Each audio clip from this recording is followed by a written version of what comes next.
श्री कृष्ण दौड़े चले आए। अर्जुन ने अपने आप को श्री कृष्ण को समर्पित कर दिया था। अर्जुन होता हुआ भी नहीं था, इसलिए कि उसने जो कुछ किया अर्जुन के रूप में नहीं, श्री कृष्ण के सेवक के रूप में किया। सेवक की चिंता स्वामी की चिंता बन जाती है। अर्जुन का युद्ध अपने ही पुत्र बब्रुवाहन के साथ हो गया, जिसने अर्जुन का सिर धड़ से अलग कर दिया। और कृष्ण दौड़े चले आए। उनके प्रिय सखा और भक्त के प्राण जो संकट में पड़ गए थे।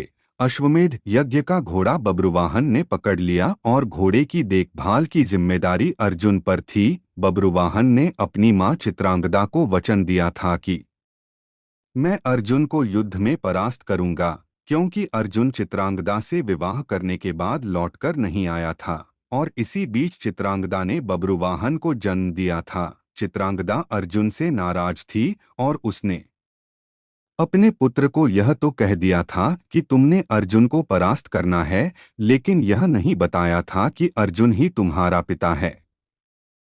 और बब्रुवाहन मन में अर्जुन को परास्त करने का संकल्प लिए ही बड़ा हुआ। शस्त्र विद्या सीखी, कामाख्या देवी से दिव्य बाण भी प्राप्त किया अर्जुन के वध के लिए। और अब बब्रुवाहन ने अश्वमेध के अश्व को पकड़ लिया तो अर्जुन से युद्ध अश्वयंभावी हो गया। भीम को बब्रुवाहन ने मूर्छित कर दिया और फिर अर्जुन और बब्रुवाहन का भीषण संग्राम हुआ। अर्जुन को परास्त कर पाना जब असंभव लगा तो बब्रुवाहन ने कामाख्या देवी से प्राप्त हुए दिव्य बाण का उपयोग कर अर्जुन का सिर धड़ से अलग कर दिया। श्री कृष्ण को पता था कि क्या होने वाला है, और जो कृष्ण को पता था वही हो गया। वे द्वारिका से भागे भागे चले आए। दाऊं को कह दिया, देर हो गई तो बहुत देर हो जाएगी, जा रहा हूं। कुंती विलाप करने लगी।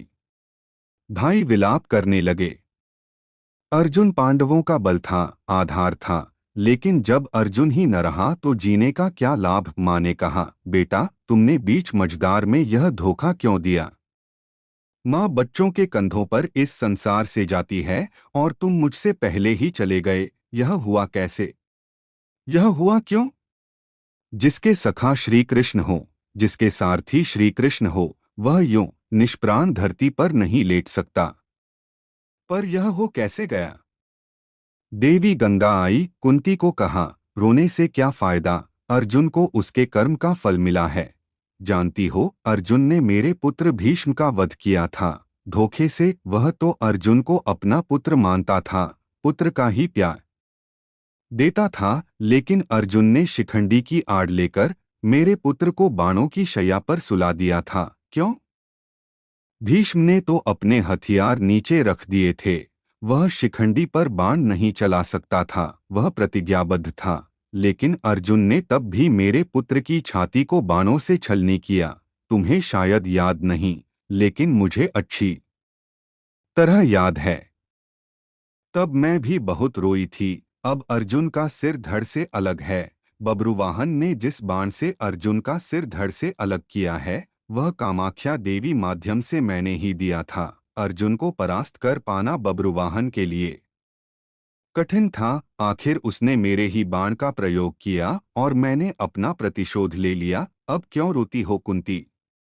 अर्जुन ने मेरे पुत्र का वध किया था और अब उसी के पुत्र ने उसका वध किया है। अब रोने से क्या लाभ। जैसा उसने किया वैसा ही पाया। मैंने अपना प्रतिशोध ले लिया। और प्रतिशोध शब्द भगवान श्री कृष्ण ने सुन लिया। हैरान हुए। अर्जुन का सिर धड़ से अलग था और गंगा मैया भीष्म की मां अर्जुन का सिर धड़ से अलग किए जाने को अपने प्रतिशोध की पूर्ति बता रही हैं।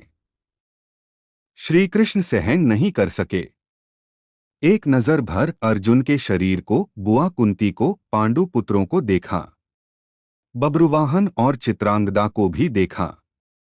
कहा, गंगा मैया आप किससे प्रतिशोध की बात कर रही हैं। बुआ कुंती से, अर्जुन से, या फिर एक माँ से। माँ कभी माँ से प्रतिशोध नहीं ले सकती। माँ का हृदय एक समान होता है, अर्जुन की माँ का हो या भीष्म की माँ का। आपने किस माँ प्रतिशोध लिया है। गंगा ने कहा, वासुदेव। अर्जुन ने मेरे पुत्र का उस समय वध किया था जब वह निहत्था था। क्या यह उचित था। मैंने भी अर्जुन का वध करा दिया उसी के पुत्र से। क्या मैंने गलत किया? मेरा प्रतिशोध पूरा हुआ। यह एक माँ का प्रतिशोध है, श्री कृष्ण ने समझाया। अर्जुन ने जिस स्थिति में भीष्म का वध किया, वह स्थिति भी तो पितामह ने ही अर्जुन को बताई थी, क्योंकि पितामह युद्ध में होते तो अर्जुन की जीत असंभव थी और युद्ध से हटने का मार्ग स्वयं पितामह ने ही बताया था। लेकिन यहाँ तो स्थिति और है, अर्जुन ने तो बब्रुवाहन के प्रहारों को रोका ही है, स्वयं प्रहार तो नहीं किया, उसे काटा तो नहीं। और यदि अर्जुन यह चाहता तो क्या ऐसा हो नहीं सकता था?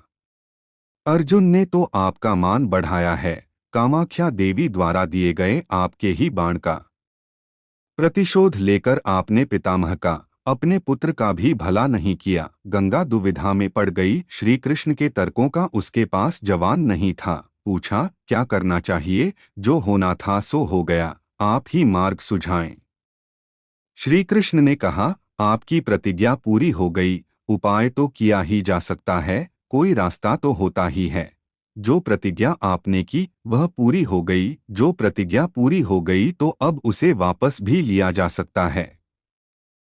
यदि आप चाहें तो क्या नहीं हो सकता? कोई रास्ता तो निकाला ही जा सकता है।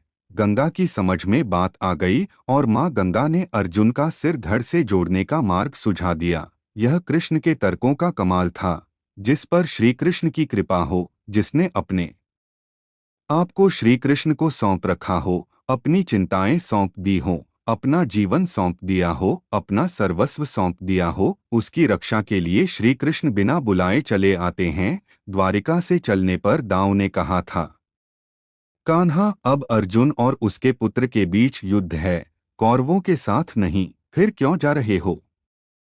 तो कृष्ण ने कहा था, दाऊ, अर्जुन को पता नहीं कि वह जिससे युद्ध कर रहा है वह उसका पुत्र है, इसलिए अनर्थ हो जाएगा और मैं अर्जुन को अकेला नहीं छोड़ सकता। भगवान और भक्त का नाता ही ऐसा है, दोनों में दूरी नहीं होती और जब भक्त के प्राण संकट में हो तो भगवान चुप नहीं बैठ सकते। अर्जुन का सारा भाव हो और कृष्ण दूर रहें, यह हो ही नहीं सकता। याद रखें, जिसे श्री कृष्ण मारना चाहें कोई बचा नहीं सकता और जिसे वह बचाना चाहें उसे कोई मार नहीं सकता। अर्जुन और श्री कृष्ण हैं ही एक। नर और नारायण